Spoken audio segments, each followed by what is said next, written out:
दोस्तों आप ईपीएफओ के मेंबर पोर्टल पर विजिट करते हैं तो यहाँ पर जो है आपको track application status for pension on higher wages का एक ऑप्शन देखने को मिलता है। इस पर जैसे ही क्लिक करते हैं तो हायर पेंशन कैलकुलेशन का एक ऑप्शन यहाँ पर देखने को मिलता है। यहाँ पर जो है आपको बताया जाएगा कि आप हायर पेंशन के लिए आपको कितना अमाउंट यहाँ पर पे करना है, उसका कैलकुलेशन बताया जाएगा।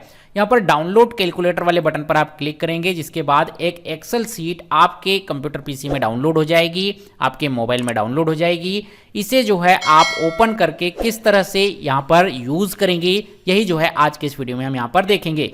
तो दोस्तों जब इस एक्सेल सीट को आप ओपन करते हैं तो कुछ इस तरह से आपको एक्सेल सीट यहाँ पर दिखती है। यहाँ पर जो है आप अपना यूएनए नंबर डाल सकते हैं और यहाँ पर जो है अपना नाम डाल सकते हैं। इस एक्सेल सीट में यहाँ पर जो है आपको 5 सीटें देखने को मिलेगी। पहले वेजेस एंट्री देखने को मिल रही है, फिर यहाँ पर कैलकुलेशन सीट 8.33% देखने को मिल रहा है, फिर समरी आप 8.33 देखने को मिल रहा है, फिर यहाँ पर कैलकुलेशन सीट 1.6 जो गवर्नमेंट की ओर से दिया जाता है उसके बारे में एक्सेल सीट देखने को मिल रही है, और फिर समरी आप 1.16% यहाँ पर देखने को मिल रहा है। तो पहली सीट से यहाँ पर समझना स्टार्ट करते हैं, जो कि वेज एंट्री वाली हमारी सीट है। इस वेज एंट्री वाली सीट में आपको यहाँ पर जो है अपना यूएनए नंबर और नाम यहाँ पर एंटर कर लेना है, और इस पूरी सीट में पूरे कैलकुलेशन में आपको कोई भी छेड़खानी, कोई भी चेंजेस नहीं करने हैं, केवल इस वेजेस वाले चेंजेस को लेकर। वेजेस में आपको यहाँ पर देखने को मिल रहा है जब से स्कीम स्टार्ट हुई थी, यानी कि नवंबर 1995, तब से जो है यहाँ पर वेजेस डले हुए हैं। बाय डिफॉल्ट जो कैलकुलेशन किया गया है वो 50,000 रुपए की वेजेस के ऊपर किया गया है। यहाँ पर आपकी जो वेजेस थी, जो सैलरी थी बेसिक प्लस डीए को मिलाकर, वो जो है आपको यहाँ पर एंटर करनी है।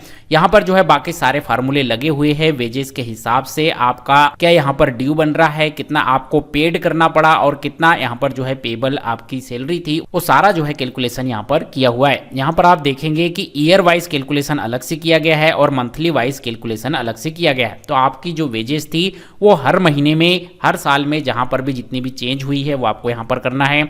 ये भी हो सकता है कि आपकी जो नौकरी है, आपकी जो सर्विस है वो 1995 से स्टार्ट नहीं हुई हो सकता है 2002, 2005, 2007 ऐसे ईयर से यहां पर स्टार्ट हुई हो, तो वहां तक का जो वेजेस वाला डाटा है वो आपको जो है 0 कर देना है। जब से आपकी सर्विस स्टार्ट हुई है, जिस मंथ से स्टार्ट हुई है, वहां से जो है आपको वेजेस इनपुट करना स्टार्ट करना है। यहां पर जो है हम लास्ट में आते हैं तो 2023 तक के पूरे वेजेस के साथ यहाँ पर जो है कैलकुलेशन किया है। वेजेस वाली पूरी सीट को आपको यहाँ पर केवल एक ही चेंजेस करने के साथ कैलकुलेट करना है, आपका वेजेस यहाँ पर चेंज करना है।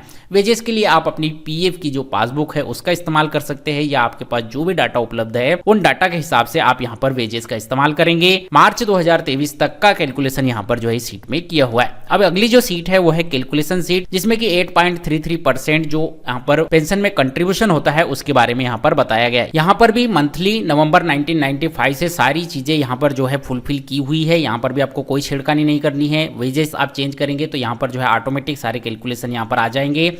यहाँ पर ईयर ऑन ईयर, यहाँ पर मंथली ऑन मंथली, यहाँ पर कितना अमाउंट है, यहाँ पर आपको मंथ दिए गए हैं, यहाँ पर किस मंथ से किस मंथ के बीच में यहाँ पर जो है कैलकुलेशन हुआ है वो दिया गया है। आपका वेजेस यहाँ पर जो है दिया गया है, जो कंट्रीब्यूशन ड्यू है वो दिया गया है, कंट्रीब्यूशन पेड है वो दिया गया है, और सारी चीजें यहाँ पर जो है कैलकुलेट की गई है। उस समय में रेट ऑफ इंट्रेंस क्या मिलता था वो जो है यहाँ पर दिया गया है। रेट ऑफ इंट्रेंस को भी यहाँ पर जो है पूरा कैलकुलेट किया गया है। इस तरह से आप यहाँ पर इस सीट के लास्ट में यहाँ पर आते हैं तो आप यदि वेजेस भर को चेंज कर लेते हैं तो यहाँ पर जो है निकल कर आ जाएगा कि कितना अमाउंट जो है आपको यहाँ पर पे करना है। यहाँ पर अभी तक के इस कैलकुलेशन के हिसाब से देखें तो 50,000 की वेजेस यहाँ पर ली गई है। 50,000 की वेजेस के हिसाब से 1995 से यहाँ पर किसी ने सर्विस स्टार्ट की, 2023 तक उसकी सर्विस चली है, तो उसे जो है यहाँ पर 46,36,952 रुपए यहाँ पर पेड करने होंगे यदि वह हायर पेंशन लेना चाहता है। तो इसी की समरी यहाँ पर जो है अगली सीट में दी गई है, जो कि ईयर ऑन ईयर यहाँ पर दी गई है। आप केवल वेजेस का चेंज करते हैं तो सारी चीजें जो है यहाँ पर ऑटोमेटिक चेंज हो जाती है, और यहाँ पर जो है वेजेस के हिसाब से आपको टोटल अमाउंट कितना पे करना है यहाँ पर निकल कर आ जाता है। यहाँ पर ईयर ऑन ईयर आपका जो है अमाउंट निकल कर आएगा कि आपको 2001 के हिसाब से कितना अमाउंट पे करना है, 1997 के हिसाब से कितना अमाउंट पे करना है, 2010 के हिसाब से कितना अमाउंट पे करना है, और लास्ट में यहाँ पर आप जाएंगे तो आपका टोटल नंबर ऑफ अमाउंट निकल कर आ जाएगा कि आपको कितना अमाउंट पे करना होगा हायर पेंशन लेने के लिए। यहाँ पर जो है कुछ और इंपॉर्टेंट चीजें भी बताई गई है कि मार्च के बाद यदि आप इस अमाउंट को पे करते हैं तो यहाँ पर इस पर भी आपको जो है एंट्रेंस पे करना होगा, इस पर भी आपको ब्याज देना होगा और आपका अमाउंट हर महीने यहाँ पर बढ़ते रहेगा। लेटेस्ट सर्कुलर के हिसाब से 30/9/2023 तक तो अपना जो भी नंबर आप अमाउंट आ रहा है वो जो है आपको यहाँ पर पे करना है। तो जितना जल्दी आप यहाँ पर पे करेंगे उतना बेस्ट आपके लिए होगा।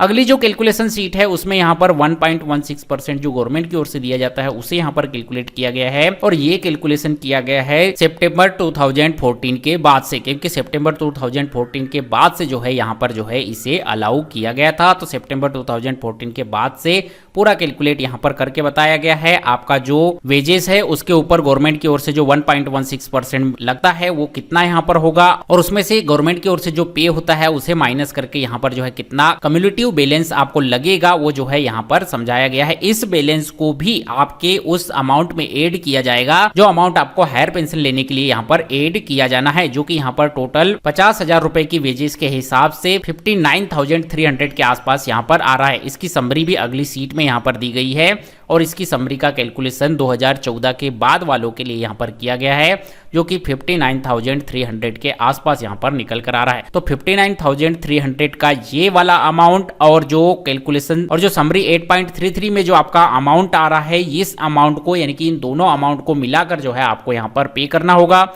यहाँ पर आप जिस मंथ में पे कर रहे हैं उसके हिसाब से ब्याज दर क्या लग रही है उसके हिसाब से यहाँ पर कैलकुलेट किया गया है। तो यदि आप यहाँ पर लास्ट में यानी कि 90 महीने में अमाउंट पे कर रहे हैं तो यहाँ पर 48,25,908 रुपए ये वाला और 1.16% के हिसाब से 61,736 रुपए ये वाला, इस तरह से 48,87,644 रुपए के आसपास आपको यहाँ पर जो है गवर्नमेंट को देना है, ईपीएफओ को देना है। यदि आपकी वेजेस यहाँ पर 50,000 रुपए है तो वेजेस जितनी कम होगी ये अमाउंट भी उतना यहाँ पर कम होता चला जाएगा, वेजेस जितनी ज्यादा होगी ये अमाउंट भी उतना बढ़ता चला जाएगा और ये अमाउंट पे करके आप हायर पेंशन के लिए यहाँ पर भागीदार बन सकते हैं। तो ये जो कैलकुलेशन ईपीएफओ की ओर से यहाँ पर भेजा गया है इसके हिसाब से आप यहाँ पर जो है अपने वेजेस अमाउंट को इनपुट करके ये पता लगा सकते हैं कि हायर पेंशन के लिए यदि आपने अप्लाई किया है तो आपको कितना अमाउंट पे करना होगा, तब आपको जो है यहाँ पर हायर पेंशन मिलेगी। आई होप ये वीडियो जानकारी आपको पसंद आई होगी। ये वीडियो जानकारी आपको अच्छी लगी हो तो वीडियो को लाइक कीजिए, अपने सभी दोस्तों के साथ शेयर कीजिए। इसी तरह से पीएफ पेंशन सरकारी योजनाओं से जुड़े नए लेटेस्ट अपडेट, कर्मचारियों से जुड़ी हर खबर को जानने के लिए हमारे चैनल